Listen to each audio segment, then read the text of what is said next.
I never intended to hurt you like this. Please, you have to believe me.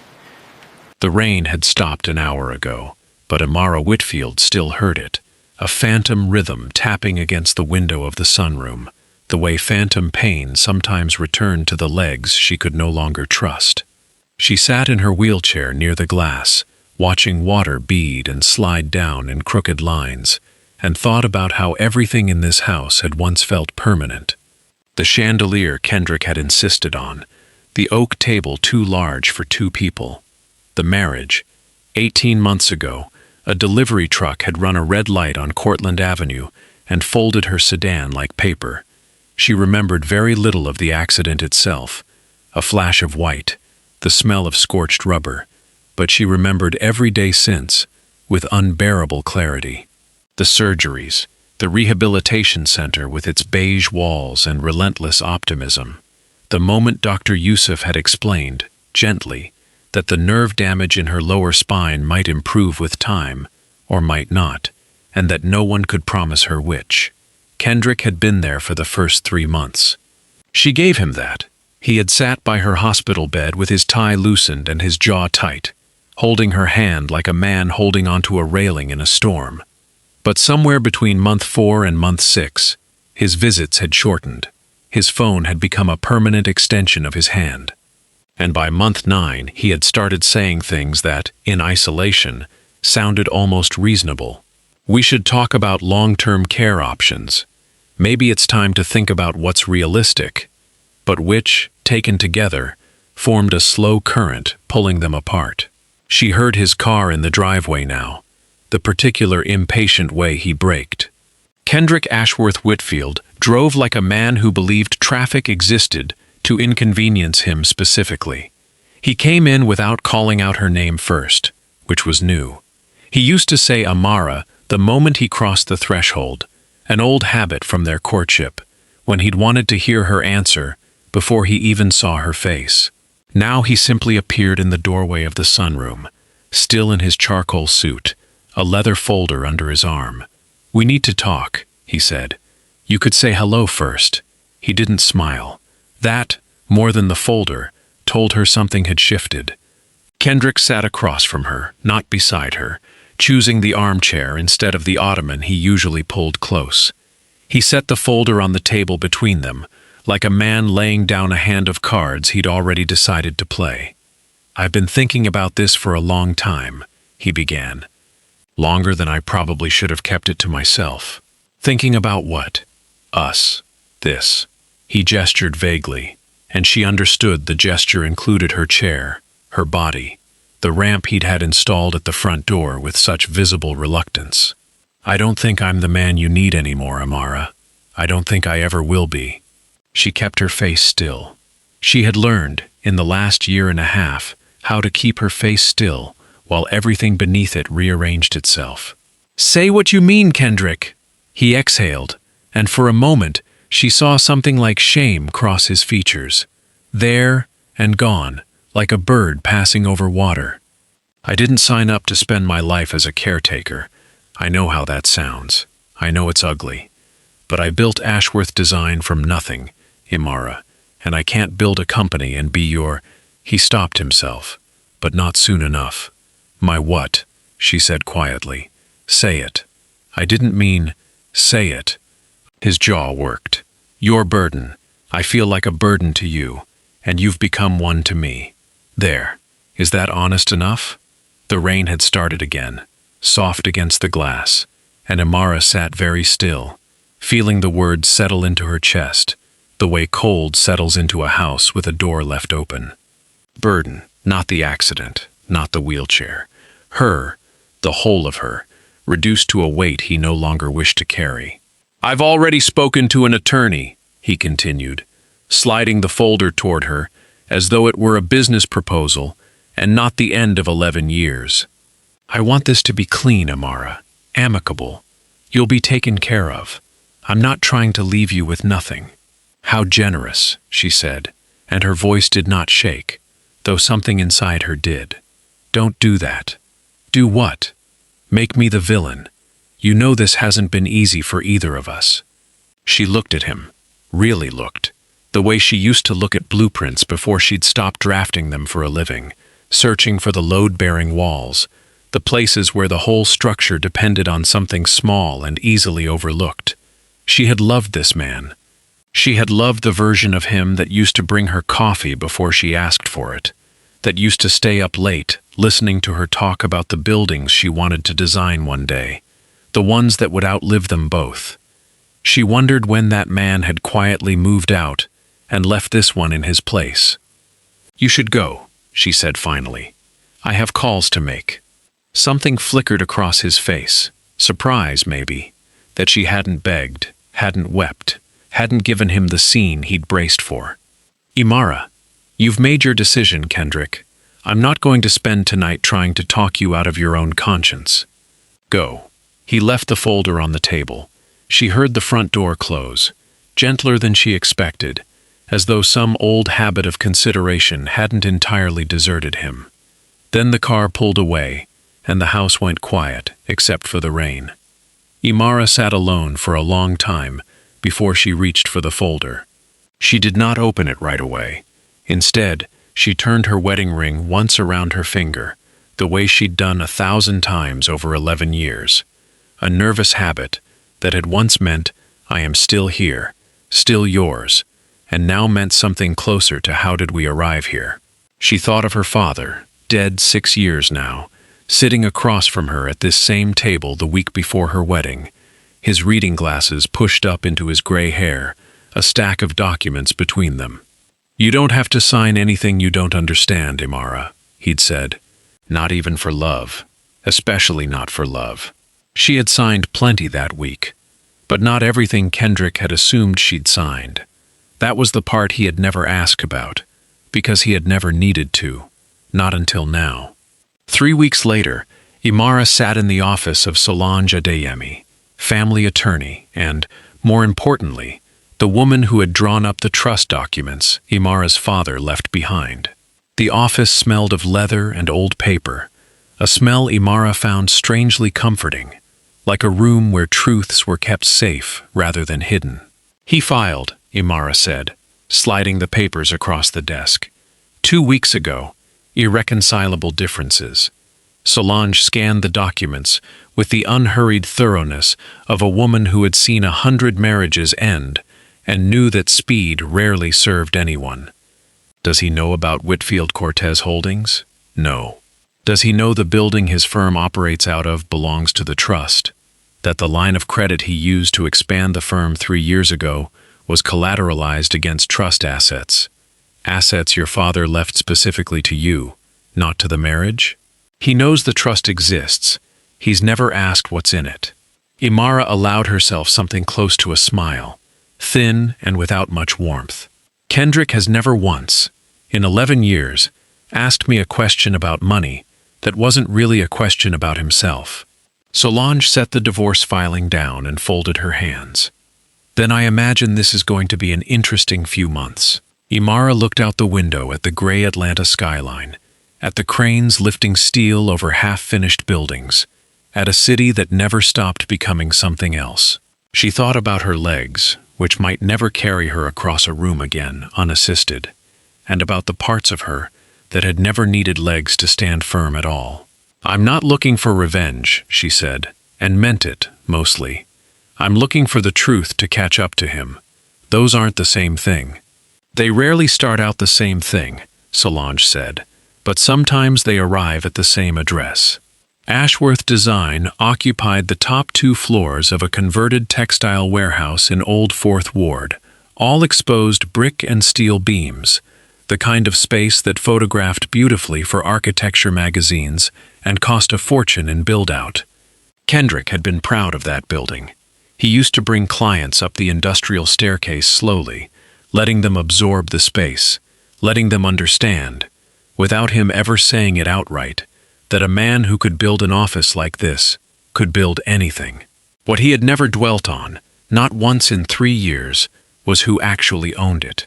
The lease had come through a holding entity called WC Property Partners, negotiated by Solange Adeyemi on terms so favorable that Kendrick's own real estate attorney had called it practically a gift at the time. Below market rent, a 10-year term, an option to buy written in his favor. Kendrick had assumed, in the vague way successful men assume things that benefit them, that it had something to do with Imara's late father having known someone, some old family connection greasing the wheels. He had never once asked to see the operating agreement. He had signed where his own lawyer told him to sign and moved on to more interesting things, like designing the reception desk, like choosing the artwork for the lobby. He thought of none of this on the Tuesday morning his office manager, a sharp young woman named Priscilla Odom, knocked on his door with a look he didn't like.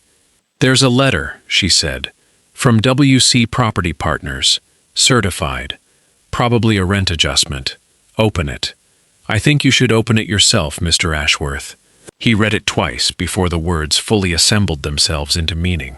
WC Property Partners was exercising a clause in the lease, a clause his own attorney had glossed over years ago as boilerplate, allowing the landlord to decline to renew at the end of the current term, now 11 months away, without cause.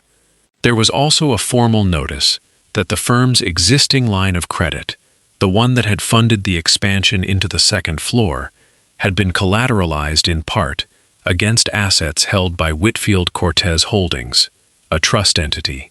Per the terms of that arrangement, any material change in the personal or marital status of a named beneficiary triggered a mandatory review of the collateral agreement.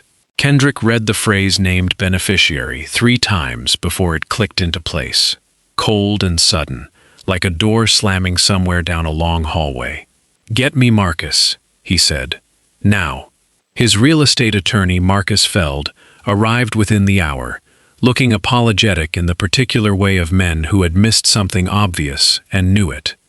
"The trust document names Imara as the sole beneficiary and trustee," Marcus said, spreading papers across Kendrick's own conference table, the one he'd chosen for its reclaimed oak, its expensive, deliberate simplicity.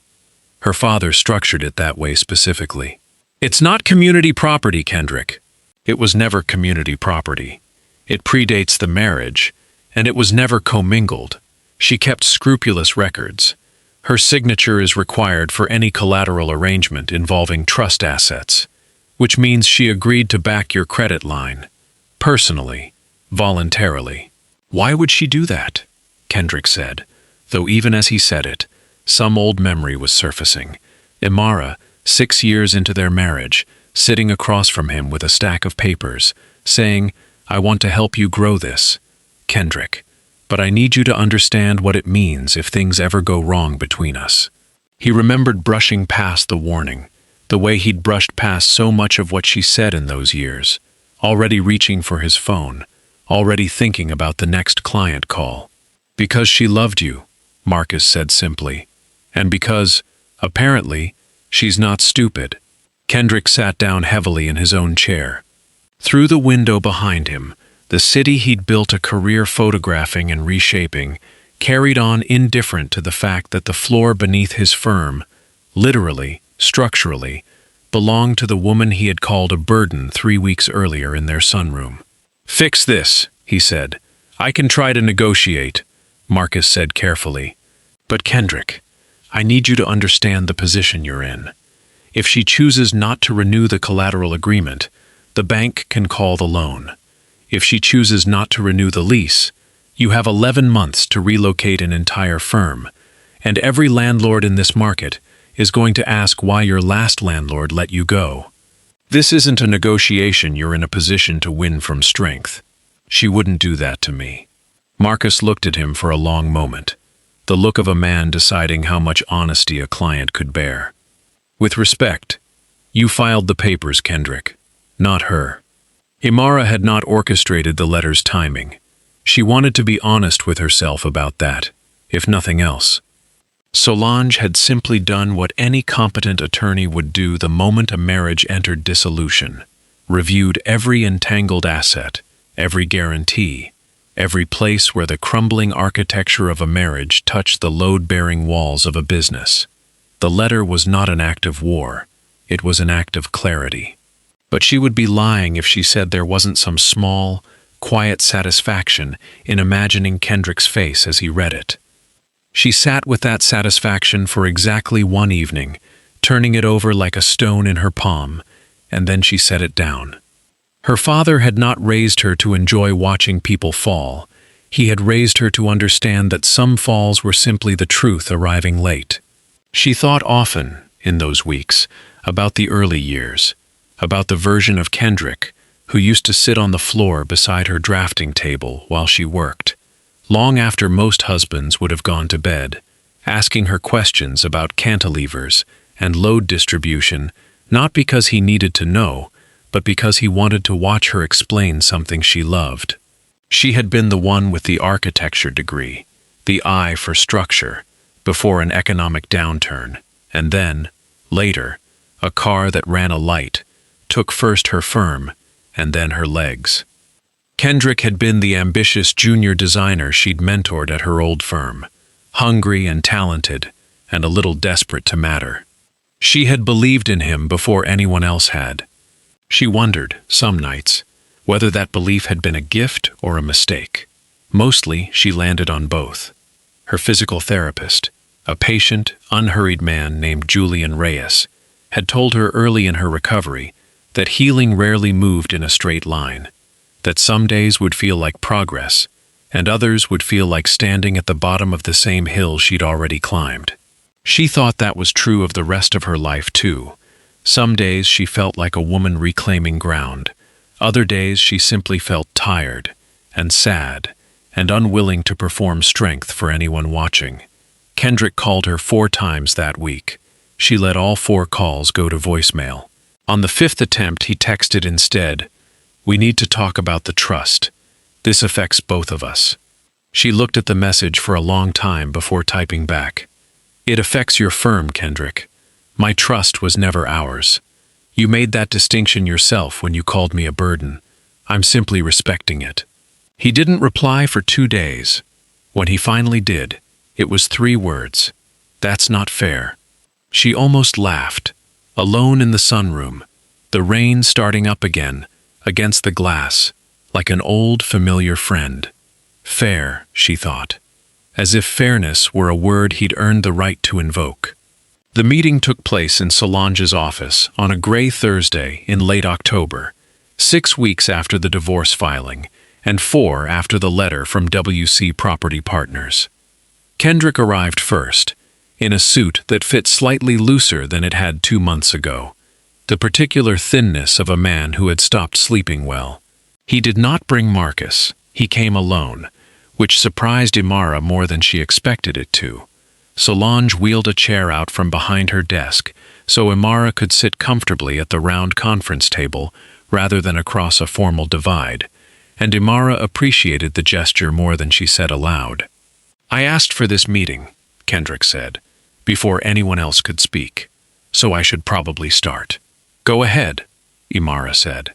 He looked at his hands for a moment, an old habit she remembered from the early days of his career, back when he used to rehearse pitches to clients in their kitchen, pacing, gesturing, terrified of not being taken seriously.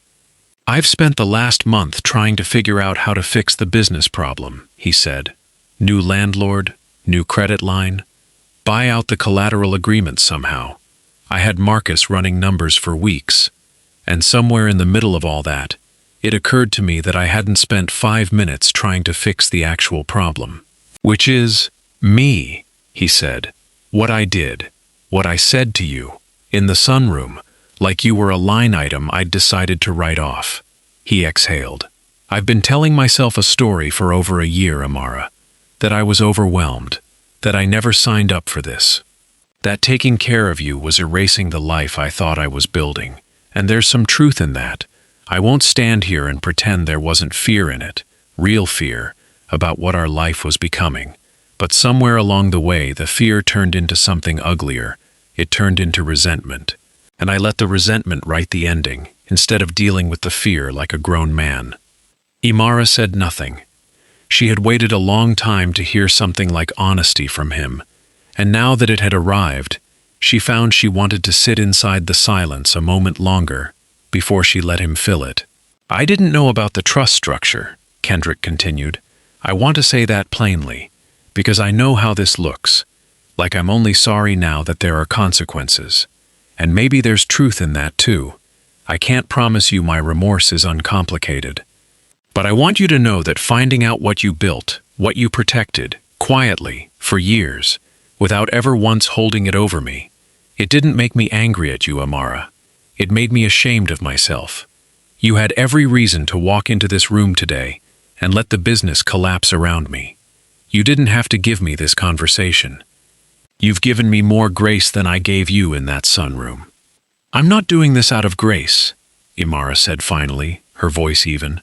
I want to be clear about that, Kendrick, because I think you'd like to believe this is a redemption story, and it might be, for you. But I need you to understand something first. When you called me a burden, you weren't describing me. You were describing your own fear of a life that didn't look the way you'd planned it. I have spent 18 months relearning how to trust my own body. I was not going to spend one more minute of my life shrinking myself to make you comfortable with your fear. I understand that. I don't think you do yet. But you might, eventually. She turned her wedding ring once around her finger, the old habit, though it no longer meant what it used to mean. Here is what I've decided, and it isn't a negotiation. Solange will draft an amended agreement. The lease will renew, but the collateral guarantee ends. You'll need to secure new financing on your own merit, without my name, without my father's money behind you. I think you're capable of that. I always did. That's why I mentored you in the first place, before any of this. But you're going to do it standing on your own, the way I've had to learn to stand on mine. Kendrick nodded slowly. And the divorce? Proceeds. I'm not interested in staying married to a man who needed a letter from a property holding company to remember I was a person and not a problem to be managed. Her voice didn't waver. But I don't want your firm to fail, Kendrick. Not out of some lingering love, though I won't pretend that's entirely absent. 11 years doesn't disappear because it ends badly. I don't want it to fail because you built something real there, something good, and punishing you by destroying it wouldn't heal anything in me. It would just make me smaller, too. For a long moment, no one spoke. Outside Solange's window, the Atlanta sky had begun to clear, thin bands of late-afternoon light cutting through the gray. Thank you, Kendrick said, quietly, and there was nothing performative in it. Don't thank me, Imara said. Just don't do this to the next person who loves you. 6 months later, Imara sat in the same sunroom, in a new chair, motorized now, better suited to the modest independence Julian had helped her rebuild inch by patient inch. The house was hers alone. The settlement had seen to that, though she'd surprised even Solange by not fighting for more than fairness required. She had gone back to drafting, tentatively at first, sketches on a tablet propped against her lap, half-formed buildings taking shape the way they used to before the accident, before Kendrick, before any of it. A small firm downtown had reached out about a consulting role, accessible design, the kind of architecture that considered bodies like hers not as an afterthought, but as a first principle. She had said yes before she'd finished reading the email twice. She thought sometimes about the wedding ring, which she had finally removed the week the divorce was finalized, setting it in the small wooden box her father had once used for cufflinks. It had meant safety once, and then obligation, and then, in that last conversation in the sunroom, the shape of everything she'd lost. Now, sitting empty in its box, it meant something quieter. Proof that she had survived a version of herself who believed love required disappearing. Kendrick's firm was still standing, she'd heard. Smaller, leaner, financed on terms that had cost him sleep and pride in equal measure, but standing. She did not know if he had changed in any way that would hold. She had stopped needing to know. That, she thought, watching the light move slow and gold across the sunroom floor, was its own kind of peace. Not vindication, not even forgiveness exactly, but the simple, sturdy fact of no longer waiting for someone else's reckoning to tell her who she was. She had never needed her legs to be steady. She understood that now, all the way down. She had only ever needed to remember it.